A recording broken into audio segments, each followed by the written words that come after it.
Yo, hello guys and welcome back again to another video. In today's tutorial, I will be showing you how to actually verify your PayPal account and start working with it. So first of all, you can try using this method both on your phone and your PC, but on this tutorial specifically, we will try to use it on PC. So let's try first to open our browser. So just like I'm doing now, I'm opening Google Chrome. Right after that, what you are going to do is search for PayPal. So let's search for PayPal, and here we choose the first website, and from here we accept the terms and the cookies, and here we create an account. So let's first create an account. Here you can choose either you want it to be a particular account or a professional account. So let's choose an individual account, and then here we choose which region we are from. So let's click on continue.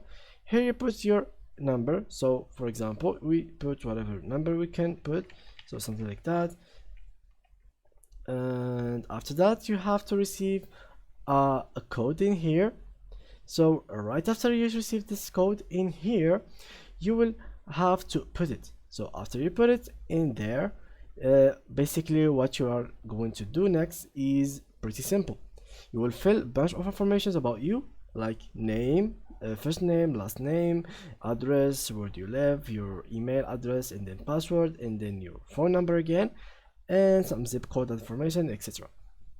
Right after that, your account will be created. So now the account is created, but it is not fully verified. How you can verify your account?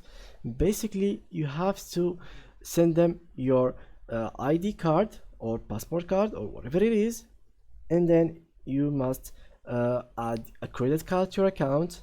Right after you do these two things, this support will take about 2 to 3 days, and right after that your account will be verified on PayPal and you will be good to go.